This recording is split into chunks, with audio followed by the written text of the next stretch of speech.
Албетте бүгүн эки команданын бирөөсү сөзсүз түрдө утушу керек. Эгерде негизги убакытта жеңүүчү аныкталбаса, анда 15 мүнөттөн кошумча дагы 2 тайм берилет. Ал учурда дагы жеңүүчү аныкталбаса, анда албетте пенальтинин жыйынтыгында болсо дагы бүгүн сөзсүз түрдө Кыргызстандын кубогунун ээсин аныктайбыз. Ак кийимчендер Нефчи командасы, ал эми көк кийим менен Дордой.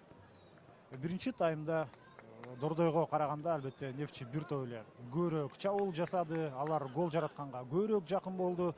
Эми 15 мүнөттүк тыныгууну Александр Кристинин өзгөчө өткөрдү болушу керек. Анын мүнөзүн жакшы билебиз. Ошол анын өзүнүн максаты иш жүзүнө ашпай жаткан учурда кийим алмаштыруучу жайда оочуларга кадимкидей каарын төгөт. Эми тыныгуудан кийин азыр байкайбыз канчалык ошол Дордой командасы абалды оңдоп кете алат. Жана ошол эле учурда Нематжан Закиров дагы өтө жакшы мыкты тактик машыктыруучулардын бири, тактик тренерлердин бири. Андыктан тескерисинче экинчи таймда алар дагы ошол Дордойдун демек алсыз жактарын байкап калган болсо, сөзсүз түрдө аны пайдаланат. Дордой өтө жыш график менен келе жатат. Ар бир үчүнчү, төртүнчү күнү бирден беттеш өткөрүүдө. Ошондуктан биринчи таймда Дордой командасында ылдамдык деле өтө жакшы болгон жок. Дал ушул ылдамдык жагынан кадимкидей Нефчи командасы Дордойду кыйнаган эле. Элхан Темирбаев топ менен. Элхан Темирбаев эки оюнчуга каршы жана топту өзүндө сактап калды. Андан ары оң канатка топ өткөрүлмөк. Бирок Магомед Узденов мунасага ушундай өзгөчө көрүнүш орун алды. Экинчи таймдагы алгачкы кооптуу абал жаралды. Павел Матяшка бүгүн жумуш көп болуп атат. Ал эми Михаил Паюш бир аз зерикти го дейм биринчи таймда. Ал эми экинчи таймда азыр байкайбыз, ага жакшылап жумушту сунуштай турган дал ушул Вахтур Захедов, Муралимжон Ахмедов жана ошондой эле Мирлан Мурзаевди айтсак болот. Бирок Мирлан Мурзаевди биринчи таймда дээрлик көргөн жокпуз. Экинчи таймда кандай болот болду экен? Фаркат Мусабеков Мустафа Юсуповго калтырды. Бул жерде Мирлан Вахыттын дарегине топ жана дал ушул жерден Игнатик тереңден чыгарылган топ аз жерден Элхан Темирбаевдин дарегине жетип калайын деди. Азиз Сыдыков топту албетте чабуулга чейин алып бара алган жок. Анын жыйынтыгында борбордук бөлүктөн топ жоголду. Нефчи дал ушул борбордук бөлүктө өтө жакшы кармап атат. Арген Чуматаевдин дарегине топ чыгарылды. Арген Узденовго каршы жана Узденов албетте быйылкы сезондо бир топ коргонууда жакшы ойногонго жетишти. Буга чейин борбордук бөлүктө жарым коргоочулук кызматы да аткарып жүрдү. Акыркы учурларда ошентип коргонууда Магомед Узденов өзүнүн оюнун сунуштап атат. Ошондой эле Артур Валикаев келген болчу, бирок Артур Валикаев кайрадан Дордойдун курамында мына кийинки жарым бөлүктө такыр ойнобой калды. Албетте анын мындан ары Дордойго ойнобой тургандыгы белгилүү. Азыр болсо Азамат Абдуллаев топ таянтан сыртка чыгарып алды. Экинчи таймдагы алгачкы биз азыр бурчтан чыгарып берүүгө күбө болобуз. Топко ким келип атат? Муралимжонго дейм. Муралимжон Ахмедов. Экинчи кабаттан жакшы ойногон оюнчулар. Биринчиден борбордук коргоочулар, ошол эле Айзар Ахматов, андан сырткары Вахтур Захедов ойнойт, Мирлан Мурзаев, мына ошол аталган оюнчулардын баары оюн талаасында. Узденов да келген экен. Эч кандай абал кооптуу болуп чыккан жок. Экинчиден менен Муралим.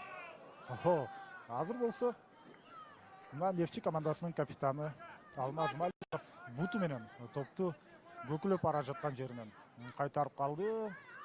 Кезинде таэквондо менен машыкканбы деген ой келет. Чындыгында буту өзүнүн башынан өйдө алыс көтөрүлдү. Мустафа Юсупов аутту дагы стандарттык абалдагыдай колдонгусу келип атат. Азамат Абдуллаев топтун багытын өзгөрттү. Азамат Абдуллаевдин башына катуу топ тийген окшойт. Бир сыйра жеңил нокдаунга кеткендей дагы таасир калтырды. Аба ырайы футбол ойногонго өтө ыңгайлуу. Азамат Абдуллаев кайрадан топто биринчи жана Михаил Паюш ошол замат каршы чабылды. Элхан Темирбаевга топту жеткирип берди. Элхан Темирбаев, ал болсо Арген Жуматаевга. Арген Жуматаев топту калтырып койду. Жана Айзар Ахматов. Ал Муралимжонго, Муралимжон Фархатка караганда дагы өтө чечүүчү ролду ойноп атат бүгүнкү беттеште. Жана оң тараптан сонун чыгаруу, өтө жакшы чыгарып берүү. Мындай топко сөзсүз түрдө өнөктөштөрү үн катышы керек болчу. Мустафа Юсупов жөнөкөй топту сактап кала албай, ошентип аянттан сыртка кетирип алды. Манас Карипов топту оюнга кошот.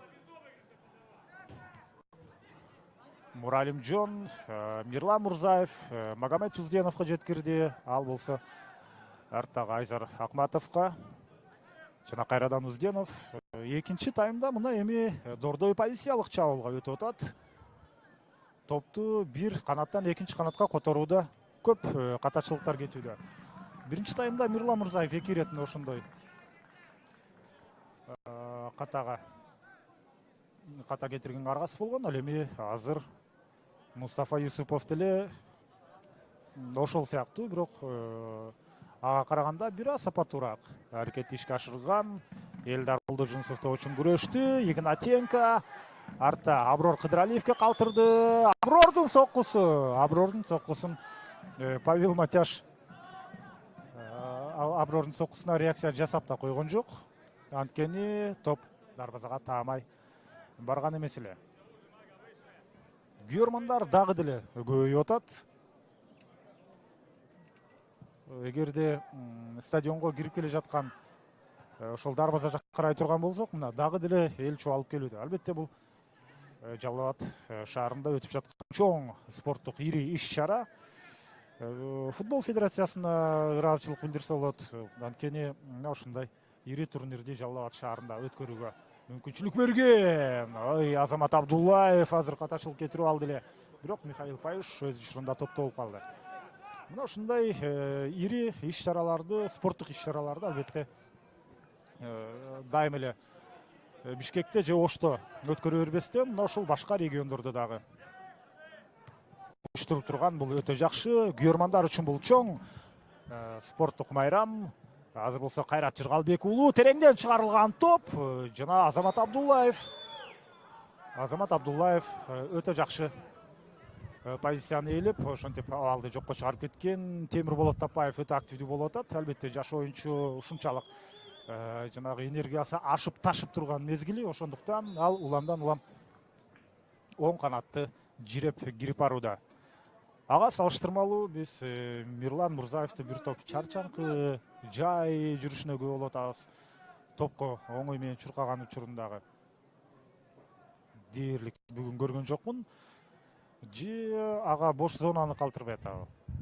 Азыр оюндун жүрүшүндө байкап көрөбүз. Мына ошол Мирлан Мурзаев жүргөн зона канчалык ачылып атат. Стандарттык абал Фархат Мусабеков топто. Албетте ал топту аябаянттын ичине жүктөйт жана абадан экинчи кабаттан чабуул ал жерде орун алышы керек. Дордойдун оюнчуларына топ жеткен жок. Азиз Сыдыков андан ары аябаянттын ичине чейин топту жеткирген болчу. Мирлан Мурзаев топту тарттырды. Муралимжон кайрадан топту алды өз командасына. Жана Азамат азыр мына бул жерде Нефтчинин оюнчусу Азамат Өмүралиев Кыргызстан кубогу үчүн болгон турнирде 3 гол жаратып, ошол эле Вахыт Орозахедов жана Фархат Мусабековдор менен бомбардирлердин сап башында бара жаткан оюнчу. Азиз Сыдыковго каршы эреже бузулду. Нефтчи жарым финалда ошентип лидерди утту 2-0 жана 5-1 менен. Ага чейин бирок Алай менен болгон оюн өзгөчө болду эле. Чейрек финалда Алай командасын Кыргызстандын кубогунан четтетип койгон Нефтчи. Андыктан алар финалда татыктуу деп айтсак болот. Финалда ойногонго алардын маанилүү беттеши ушул чейрек финалда орун алган эле. А Дордой болсо жарым финалда оор беттешти өткөрдү. Алгага каршы Бишкек дербиси ал жерде орун алып, биринчи беттеште 4-1ге утуп алып, андан кийин гана экинчи жооптуу беттеште 3-2 менен таймаш жыйынтыкталган эле. Магомед Узденов. Мустафа Юсупов азырына топқа жетті. Мирлан Мурзаевтың дарегіне, ал Фархатқа қалтырды. Фархат Мусабеков. Фархаттың неченші рет топ жоғытқанына көп болып отыр. Азамат Абдуллаев өзі жөнеді. Сол тарапқа. Ал жақта Елхан Темирбаев болуш керек. Елхан Темирбаев. Андан ары прессинг. Дордой тараптан прессинг башталды. Аброр Кадыралиев. Ал учурда Манас Карипов. Манас Карипов эмне болгон? Түз жерден чалынып, аз жерден жыгылып калайын деди. Жана Азамат Өмүралиев. Азамат Өмүралиев капталсыгынан топты оюнга кошот. Арген Жуматаевга жеткирди. Азамат кайрадан. Азаматтын чыгаруусу. Кайрат Жыргалбек уулу борбордук коргоочулук милдети да ал жерде аткарып кетти. Ылдам каршы чабуул орун алмак. Азыр болсо топ менен Эсенбек Үсен уулу. Эсенбек дарбазага сокку. Дарбазаны көздөй барбай алды. Нефтчи өтө татыктуу оюнду сунуштап атат. Алар албетте Дордойдун абалын түшүнүп турат. Себеби ар бир 3-чү, ар бир 4-чү күнү беттеш өткөрүп өрүп, бир нече айдан бери Дордой командасынын оюнчулары бир топ кыйын абалда. Физикалык жактан 100% бул беттешке даярбы, даяр эмеспи? Бул дагы мен үчүн ачык суроо. Эми кечээ пресс-конференцияда албетте болбой алдым. Бүгүн эртең мен Жалал Абадка учуп келдим Бишкектен. Эгерде кечээ болгондо мына башкы баштыруучудан да ушул суроону да сураш керек болчу. Канчалык физикалык жактан Дордой командасы бул беттешке даяр деп. Азыр болсо Аброр Кадыралиев.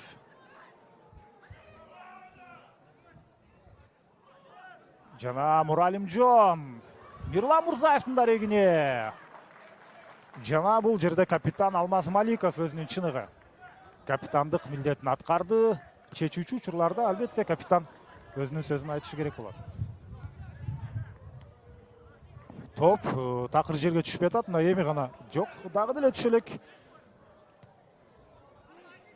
Топту жерге түшүрүп алган жакшы. Жерге түшүрүп алып, андан кийин Аброр Кыдыралиев мына топту сол тарапка өткөрдү.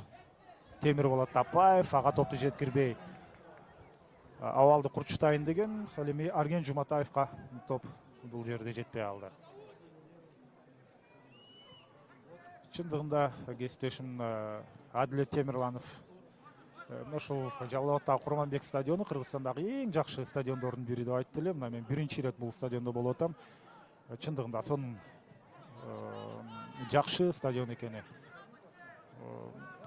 иш жүзүндө ага күбө болуп атам. Эки тараптуу мына күйөрмандар отурган. Күйөрмандардын үстү кадимкидей жабылган, күйөрмандарга жакшы шарт түзүлгөн. Андан сырткары оюн талаасы дагы мына көк майсаңдагы бир топ жакшы. Эми Бишкек шаарында мына ушул түштүк магистралдын өйдө жагына жаңы заманбап 30-35 миң орундуу стадион курулат деп айтып атышат. Бул тема акыркы учурда бир топ актуалдуу болууда. Азырынча жер маселеси чечилиш керек экен. Албетте Кыргызстанга заманбап бир стадион керек. Ал курулмайынча мына ушул Курманбек стадиону эң мыкты ареналардын бири болуп кала бермекчи. Фархат Мусабеков. Мустафа Юсуповго топту жеткирем деп аянттан чыгарып алды. Алмашуу орун алып атат. Элхан Темирбаев ошентип оюн талаасын таштап кетмекчи. Анын ордуна Аброр Аскаров чыкты. Элхан Темирбаев Азамат бүгүн өтө жакшы ойноду. Өтө активдүү болду. Бир топ кооптуу балдарга аралашты, бирок ал биринчи таймда 2 ирет жерге жатып калды эле. Мен оюмча анын жарааты аны өзүнүн талантын 100% көрсөткөнгө мүмкүнчүлүк берген жок. Ошентип Нематчан Закиров Элхан Темирбаевди оюн талаасынан чыгарды. Албетте ден соолук бардык адамга керек, титул деле керек, бирок ден соолук андан маанилүүрөөк. Ошондуктан Элхан Темирбаевдин абалын жакшы түшүнгөн Нематчан Закиров аны оюн талаасынан чыгарды дагы. Аброр Аскаровду киргизди. Дордойдун пайдасына чечип берди Дмитрий Машинцев. Азыр топту Мустафа Юсупов аябаянттын ичине топту толук жеткире алат. Мирлан Мурзаев, Муралимжон Ахмедов, Вахыт Ороззахедов, ары жакта дагы ким жүрөт? Темирболот Тапаев дагы бир оюнчу аябаянттын ичине чейин кирген болчу. Магомед Узденов Машинцевке топту жеткирди. Бирок калыс албетте оюн таласында топко тийбеген негизги оюнчулардын бири Вахыт Ороззахедов. Вахыт Ороззахедов коргоочудай азыр топту тосту. Андан көрө топко тийбей эле койсо дарбаза торун көздө жок дегенде жолун уламак. Мына ушундай таң калыштуу көрүнүш. Чабуулга чыгам деп топтун багытын тескерисинче кайтарып алган. Азыр болсо Азамат Өмүралиев.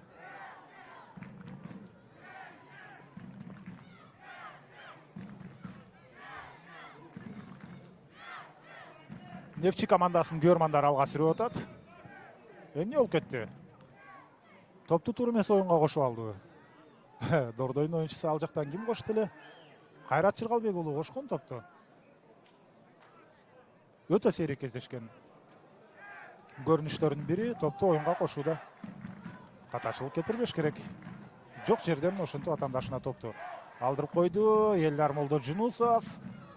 Ал сонун комбинацияны ишке ашырган. Элдар Молдожунусов жана бул жерде Аброр Аскаров оюн таласына мына бир нече көзүрмө мурда чыкты эле жана алгачкы кооптоо балга аралашайын деген. Бирок албетте топ дээрлик бир карыштай анын башынан өйдө өтүп кете берди.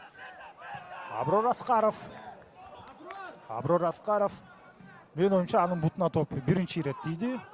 Бутуна эмес башына биринчи тийиш ыктымал болчу эгерде жана алыскы бурушка чыгарылган топто ийгиликтүү болуп чыкканда.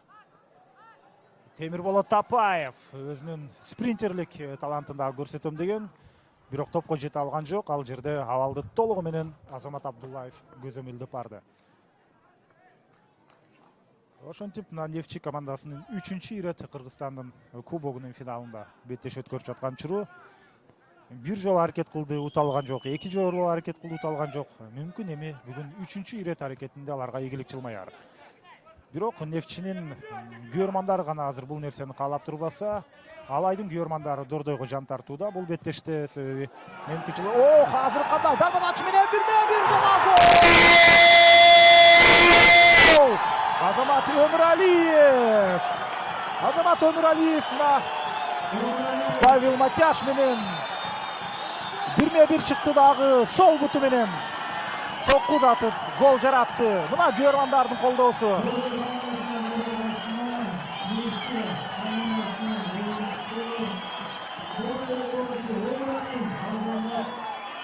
Азамат Өмүралиев ошентип Кыргызстандын кубогу үчүн болгон быйылкы сезондо 4-чү голун киргизди жана ошентип мыкты бомбардирге айланды.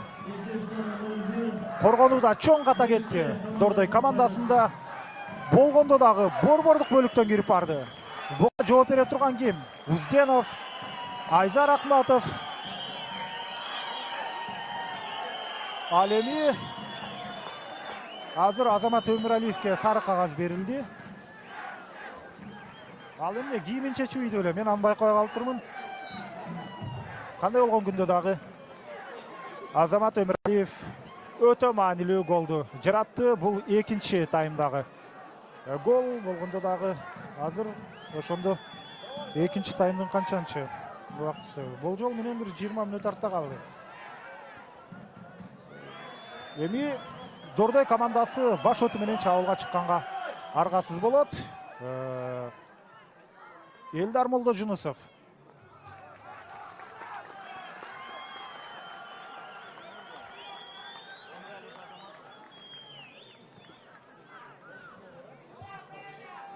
Магомед Узденовна топ менен азыр гол жараткандан кийин Нефчи командасы өзүнө өтө жакшы. Ой, Банас Карипов, пенальти жокпу? Барбы?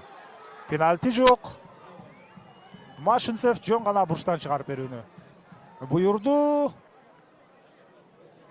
Менде кайталоону көргөнгө мүмкүнчүлүк жок, урматтуу Кыргыз Спорт ТВ YouTube каналынан көрүп аткан көрөрмандар, сиздерде мүмкүнчүлүк бар. Бир аз артка түрдүрүп эле, артка жылдырып туруп көрсөңүздөр, ошол эпизоддо байкап алсаңыздар болот.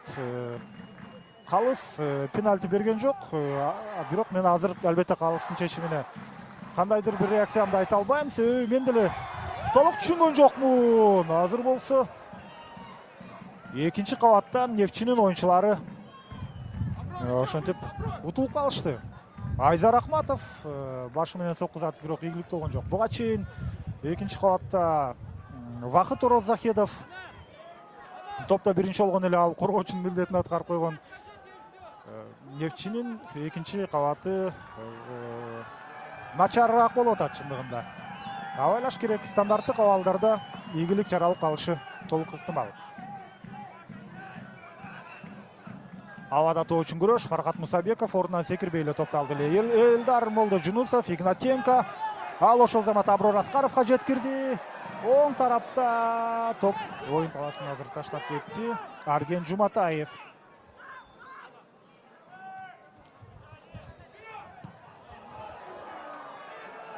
Топ көкөлөп келе жатат жана Павел Матяш. Анын бою 1,97 сантиметр. Ансыз деле ал секирген учурда бир топ эле бийикке чыгат. Секирди, андан сырткары колун сунду. Ошондо экинчи кабатта Павел Матяшка каршы күрөш жүргүзүү албетте дээрлик мүмкүн эмес. Михаил Паюш шашпайт. Албетте Нефтчи командасы ушул 1-0 эсебине таянып беттешти өткөрөт. Азыр бош калгандарда дагы топ баратат.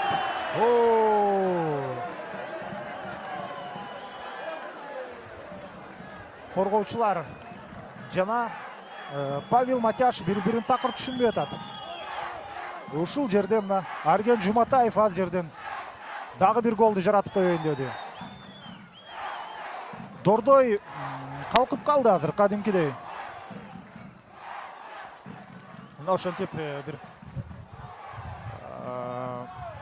жалпак тил менен айтканда жанагы бир мандраж болгон сыяктуу бир абалда.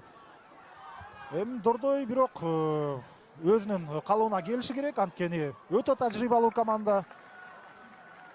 Дордой командасы деңгээли жагынан албетте Нефтчиге караганда ар бир позиция боюнча ала турган болсок деле бир топ мыкты. Андыктан Дордой абалды оңдоп кеткенге аларда ресурс толугу менен жетиштүү болгону, эмоционалдык жактан, психологиялык жактан алар бүгүн толук туруштук бере албай калышы ыктымал. Бул бир жагы. Экинчи жагы физикалык жактан деле Дордойдун жакшы калыпта экенине мен ишене бербейм. Анткени ар бир 3-4 күнү беттеш өткөрүп келе жатат. Фархат Мусабеков ал өзүнүн сөзүн айтабы дедим эле, капитандык милдетин аткарып жок, андай эмес.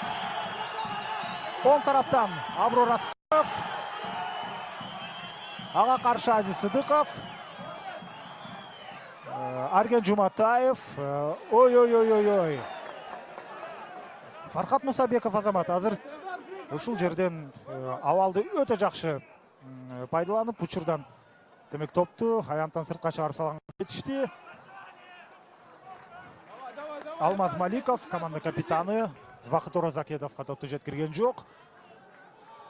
Мирлан Мурзаев, ага каршы 3 оюнчу. Мирландын оюну бүгүн такыр жүрбөй атат. Дагы деле эмнегедир арттагы Вахыт Орозакедовго топту калтырбастан өзү буга чейинки өзүнүн мыкты сезондорундагыдай ушундай дриблинг менен өтүп кетем деп ойлоду эле. Бүгүн Мирлан Мурзаевди кадимкидей Арген Жуматаев азыр өзү аркылуу топту аянттан сыртка чыгарам деди эле. Бүгүн Мирлан Мурзаевди коргоочулар кадимкидей жеп салып атат. Эреже бузуу, чабуулда эреже бузду Дордой оюнчусу. Беттештин азыр болжол менен ошондо канча 26-25 минутасы. Тагыраагы экинчи таймдан ошондо дагы 20 мүнөттөй убакыт бар негизги убакыттын бүтөрүнө.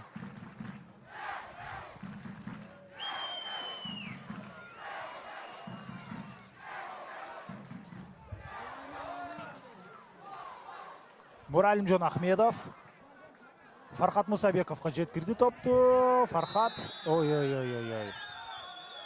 Муралимжон Ахмедовқа сары қағаз. Муралимжон Ахмедов бұл жерде ал атаандаш аны тээп кетти. Калыс беттешти токтоткон жок. Но ошондон кийин Муралимжон Ахмедов атаандашына орой сөз айтты. Менин оюмча цензуралуу бир сөз айтып окшойт же колу менен акырын аны түртүп кетти, бир нерсе кылды. Машинцев аны дана көрүп калды. Мен алысырактан, бирок Машинцев жакындан көрдүм. Ошол демек ал атаандашка кылган орой мамилеси үчүн деп айтсак болот. Айзар Акматов, Аброр кыдыра, ал офсайдта. Арген Жуматаев офсайд болчу. Ошондуктан каптал калысы бул жакта азыр Сергей Грищенко. Бахадыр Кочкоров карама-каршы тарапта каптал жакта желеги менен жүрөт. Демек бул жактан да Сергей Грищенко ошентип ал желегин желбиреткен. Арген Жуматаев чындыгында офсайд абалында калган болчу. Дордой чалым улантат. Темирболот Тапаев парашют стилинде гол киргизем деди же алыскы бурушка Мирлан Мурзаевдин дарегине топту чыгардыбы билбейм. Кандай болгон күндө дагы ал аянтты таштап кетти. Алмаз Маликов Нефтчи командасынын капитаны жабыркап калган экен. Кулак түбүнө сокку жеди эле.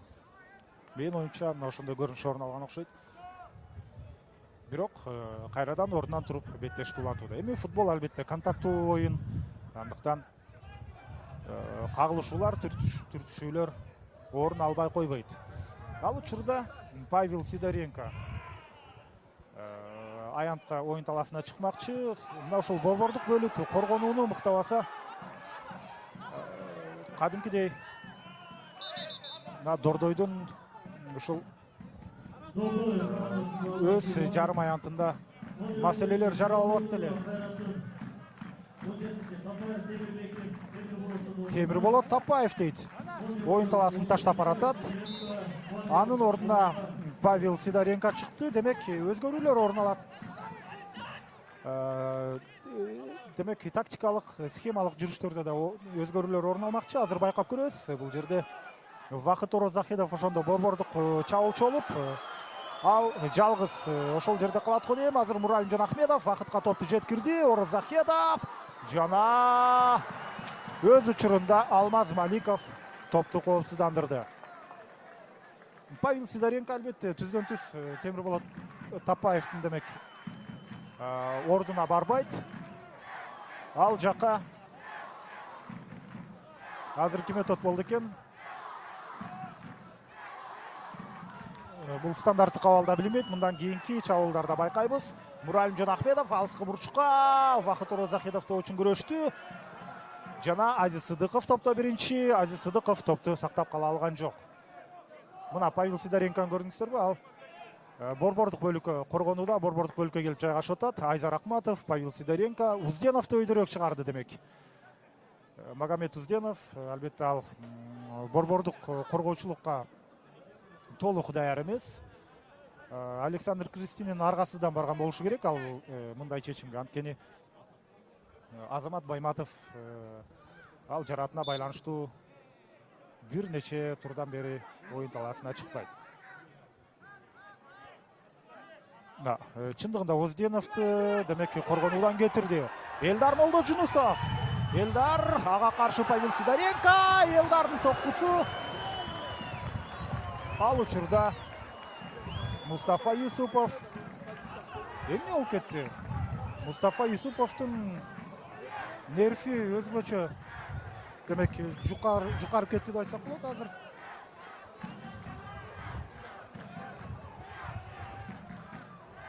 Александр Игнатенко топко келе жатат. Экинчи кабаттан негизинен Дордой артыкчылыкка ээ болуп атты эле. Бирок азыр көрөбүз, айрыкча Азамат Абдуллаев өтө кооптуу Нефтчи командасынан бир нече ирет экинчи кабаттан ал ийгилик жараткан. Аны Мустафа Юсупов карап атат. Азаматты Айзар Ахматов топта биринчи болду. Ылдам каршы чабуул орун албайт. Игнатенко офсайд эмес, ал оюнду улантса болот. Игнатенко өзүнүн позициясын ээлей албай калды, бирок Мустафа Юсуповдун бутунан топ оюн таласын таштап кетти. Манас Карипов топты оюнга кошмокчу. Албетте Александр Кристинин билген Нефчи командасы мындай үстөмдүк кыларын. Бирок мынчалык албетте алар баш көтөртпөй үстөккө бостук чабуулга чыгарына толук ишенбесе керек. Азыр болсо топ менен Азамат Өмүралиев. Бүгүнкү беттештеги жалгыз голдун автору Азамат Өмүралиев. Эки оюнчуну жазгырып өтө алган жок. Элдар Молдо Жунусовдун башына чыгарылган топ. Элдар Молдо Жунусов топко жетти, бирок дарбазага сокку зат алган жок. Дарбазага таамай сокку зат алган жок. Айзар Ахматовдон катачылып кетти. Беттештин бүтөрүнө болжол менен 10 мүнөттөн бир аз көбүрөөк убакыт бар. Азыр Дордой эсепти теңегенге караганда Нефчи командасы эсеп айырмасын көбөйткөнгө жакыныраак болуп атат. Анткени алардын чабуулдарынын саны өтө көбөйүп кетти. Албетте менде автоматтык түрдө статистикалык көрсөткүчтөр жок, бирок ошентсе дагы болжол менен айтсак болот. Дээрлик 3 эсе Нефчинин чабуулу көбүрөөк болуп атат. Азыр Арген Жуматаевдин дарегине топ чыкты эле. Мустафа Юсупов топту өзүндө алып калды. Мустафа Павел Сидоренкоға топ берди. Сидоренко оюн таласына чыккандан кийин деле Дордойдун коргонуусу стабилдүү болуп калган жок. Бирок Павел албетте өтө тажрыйбалуу оюнчу. Жок эле дегенде салкын кандуулукту алып келиши керек.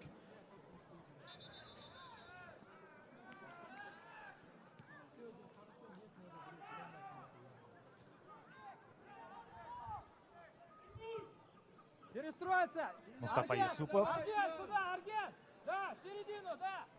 Анын жолунан эч ким тосуп чыккан жок, андыктан дээрлик борбордук бөлүккө чейин келүүгө аракет кылды. Узденов дагы ката кетирди. Магомед Узденов алмашууга кеткенге негизги талапкерлердин бири десек, бирок анын ордуна ким чыгат? Анын ордуна азыр эми оюн таласына чыга турган эки гана оюнчу калды. Бирөөсү Нурлан Сарыкбаев, бирөөсү Авазбек Откеев. Авазбек Откеев албетте оюн таласына чыгат. Бирок Нурлан Сарыкбаевди анын чындыгында мен оюнуна толук азырынча толук кандайдыр бир пикирге келе элек экем. Мүмкүн бүгүн оюн таласына чыгып өзүн жакшы жагынан көрсөтүп калат. Азырынча Александр Кристинин башка алмашууларды ишке ашырганга шашкан жок. Муралимжан Ахмедов Мустафа Юсуповго жеткирди. Мирлан Мурзаев кайда жүрөт? Ал борбордук бөлүктө. Ошондо азыр болсо Аброр Аскаров абалды коопсуздандырды. Ошондо демек Темирболот Тапаевдин ал оюн таласын таштап кеткенден кийин ал жакта биз кимди көрүп атабыз? Кайрат болсо албетте чабуулга көп аралашып атат. Ал негизинен эле анын беттешти өткөрүү манерасы ушундай. Бурчтан чыгарып эмес, демек аут жаратты Аброр Аскаров. Аброр Аскаров оюнга жакшы аралашты. Манас ниже, Манас! Мустафа Юсупов Мирланга топту жеткирди. Жана Михаил Паюш идеалдуу сейф жасады. Азиз Сыдыков беле булсак узаткан бир топ кооту жакынкы аралыктан чабуул орун алган учурда Михаил Паюш чындыгында бир голдон, анык бир голдон өз дарбазасын сактап калды. Дордой мына эми чындап өзүнүн мыктылыгын далилдеши керек. Эми Нефчи командасы албетте каршы чабуулдан ийгилик жаратканга аракет кылат. Бош зоналарды колдонуп позициялык чабуул мындан аркы финалдык ышкырыкка чейин Дордой тараптан орун алмакчы. Азамат Абдуллаевка эмне болгон? Азамат Абдуллаев демек Паюш топту кармайт деп ойлогон экен. Мүмкүн Паюш Азаматка топту калтыр деп айткандыр. Эми биз жактан угулбайт. Ал жакта мүмкүн ошентип айткандыр дагы, калтырса калтырып атканда бир аз башы тийип кетип, чындыгында жыйынтыгында Михаил Паюш топко жетпей калды. Ошондуктан Азамат бир аз жинденип аткан. Павел Сидоренко эгерде Паюш топту албаса, ал гол киргизмек. Кандай символикалуу көрүнүш болмок, тажрыйбалуу. Павел эгерде гол жаратып кетсе, ай. Чуркап кете бербейт беле? Чындап эле чалынып калды окшойт, болбосо бош зонаны колдонуп, андан ары чуркап кетсе болмок.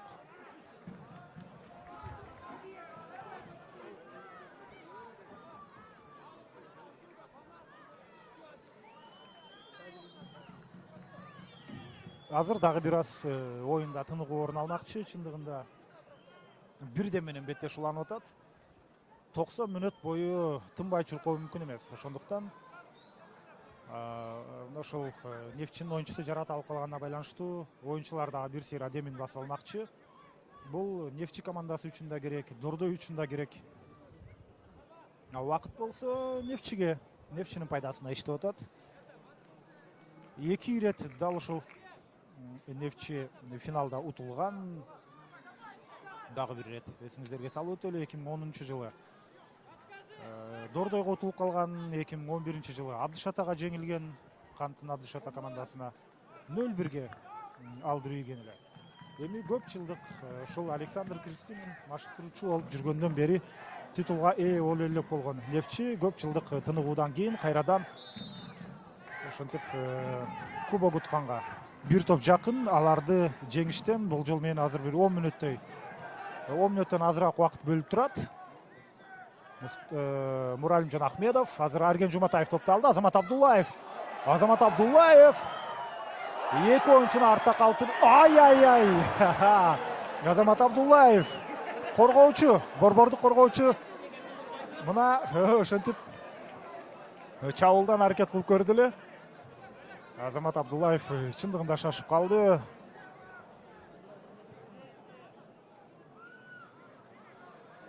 Азыр болсо Айзар Ахматов Павел Сидоренкоға топты жеткирди. Павел Сидоренко Муралимжан Ахмедовдун дарегине. Аброр Аскаров тулку бою менен аягына чейин ойноп келди дагы. Азыр жөн гана топту Михаил Паюш оюнга кошот. Легионер дарбазачы өтө жакшы беттешилик көрүп атат. Азамат Абдуллаев жерде дарыгерди чакырып атат. Бирок дарыгерди башкы калыскана чакырат. Жоон санындагы тарамышы тартышып калган экен.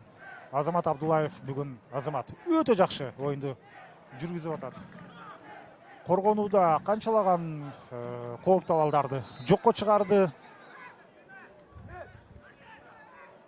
Жок, дарыгердин кереги жок экен.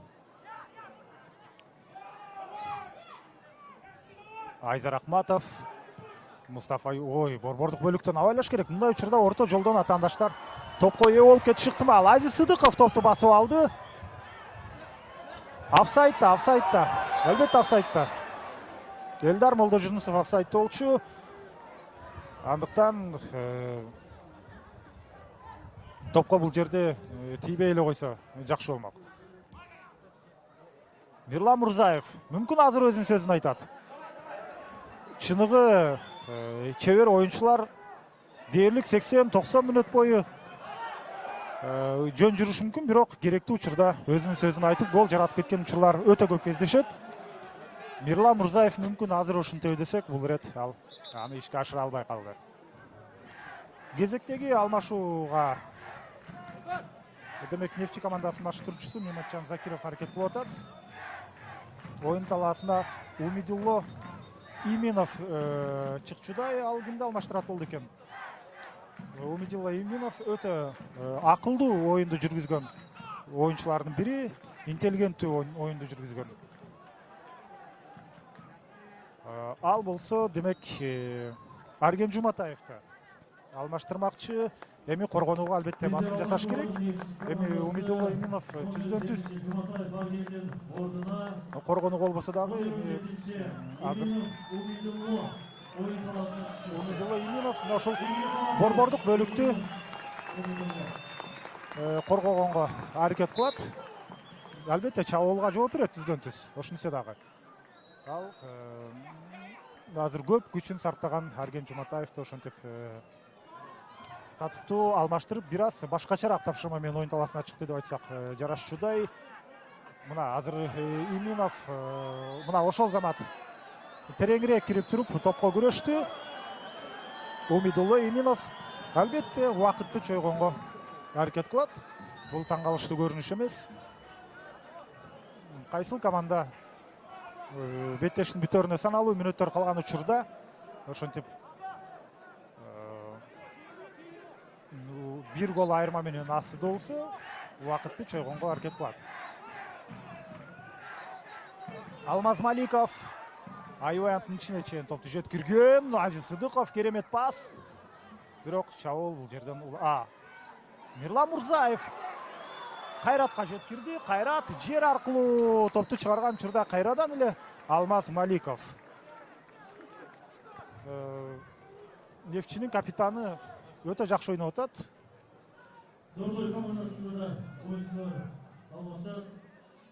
Азиз Сыдыков оюн талаасын таштап кетти. Анын ордуна Нурлан Сарыкбаев кирди.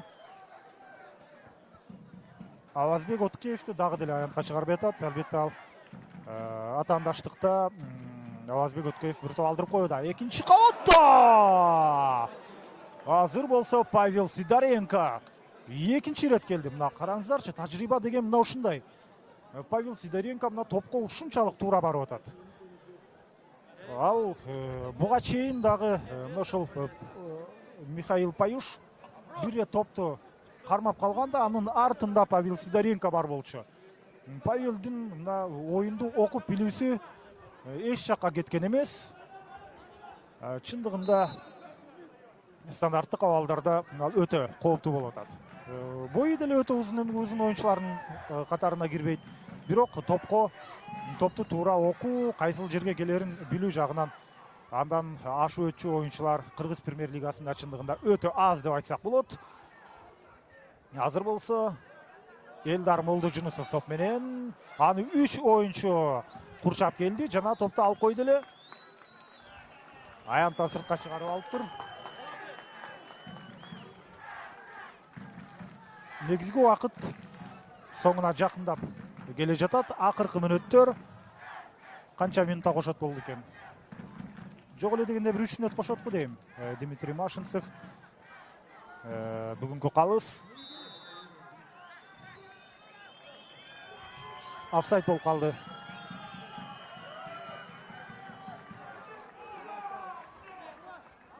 Дордой командасынын оюнчусу офсайдда калган экен. Вахыт Орозахедов же Мирлан Мурзаев калды эле. Убакытты кайрадан чоюп атат. Бирок эреженин алкагында топ мына кайрадан борбордук бөлүктө келди эле. Павел Сидоренко абалды сактап калган. Кайрат Жыргалбек уулу өзүнүн ылдамдыгын азыр колдонот болду экен. Мирлан Мурзаев ылдамдыгы өтө жай.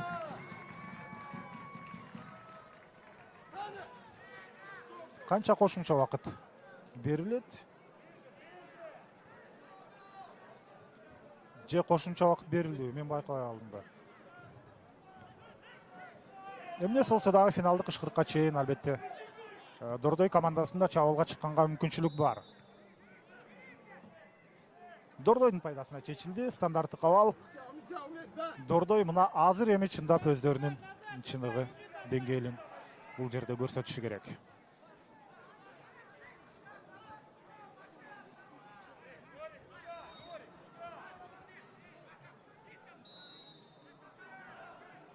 Фархат Мусабеков, Азамат Абдуллаев топто биринчи болуп чыкты.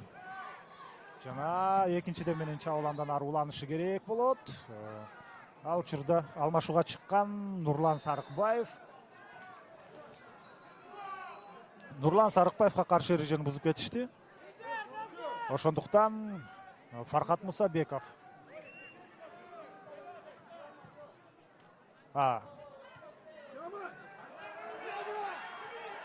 Кана Кайрат Жыргалбек уулу ыңгайсыз топту берип алды. Алмашууга чыккан Умидулло Иминов жөнөкөй жерден азыр топту кетирип алды.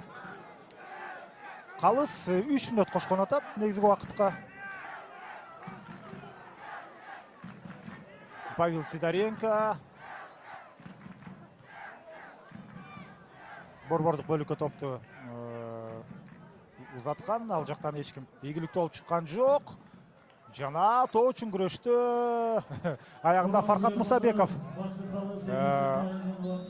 Мусабеков ийгиликтүү болуп чыкты эле. Сары кагаз көрсөтүлөт болду экен азыр. Мирлан Мурзаевка каршы ойногон оюнчу ким болду? Жок, Калыстын колун чөнтөгүнө салганын көргөн жокпуз. Сары кагаз берилбейт. Бирок коопсуз стандарттык кабыл. Эгерде эсеп саны тең эле турган болсо, анда кошумча убакыт берилет. Дордойдун эң акыркы мүмкүнчүлүктөрүнүн бири Муралимжон Ахмедов жана Фархат Мусабеков азыр топтун жанында. Кошумча мүнөттөр өзүнүн өкүмүн сүрүп атат.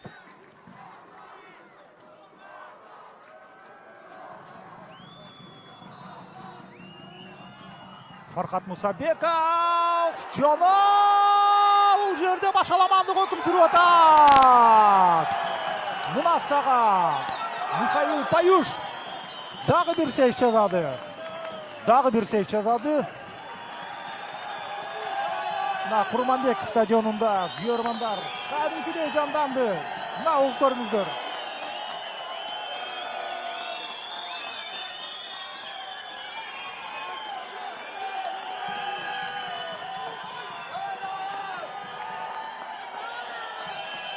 Акыркы минуталар, акыркы секундаларды айтсак да жарашчудай. Азыр болсо Михаил Паюш топту оюнга кошот. Нефчи командасы кубокко ушунчалык жакын келди. Финалдык ышкырыкка азырынча убакыт бар. Дордой дагы бир чабуулга чыкканга мүмкүнчүлүк алчудай. Кана Бакыт Орозахедов аракет жасоодо. Кайрат Жыргалбек уулу ага каршы Азамат Өмүралиев топту тартып алды. Азамат Өмүралиев.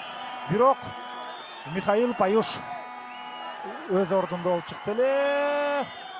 Топ каптал сызыгынан оюнга кошулат. Ал мезгилде дагы бир оюнчу алмашуу орун алмакчы.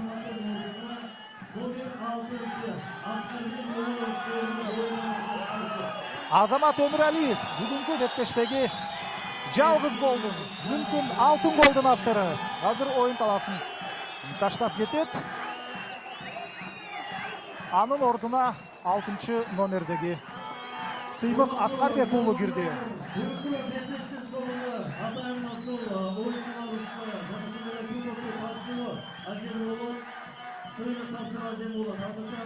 Беттешандан аруланууда жана Элдар Молдо Жунусов. Элдар аны 3 оюнчу курчап чыкты. Ал мезгилде ушул жерден финалдык ышкырык жаңырды. Урматтуу футбол көрмандары, Нефчи командасы ошентип өз тарыхында алгачкы жолу Кыргызстан кубогунун ээси. Нефчи командасы албетте айыгышкан беттеште ийгилик жаратты. Нефчинин күйөрмандарын, Нефчи командасын өзүн бул жеңиши менен куттуктайбыз. Азыр бир нече убакыттан кийин сыйлык тапшыруу аземи орун алат. Бизден алыстабаңыздар. Кызматыңыздарда мен Эркин Абдуллаев болдум. Азыр сыйлык тапшыруу аземи орун алат. Түз эфир уланы өрмекчи. Ал эми мына Нефчи командасы ошентип өздөрүнүн жеңишин байрамдап баштады.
Kırmızı Respublikası'nın 2019 Жылкы Кубоктун ээси болуп атат.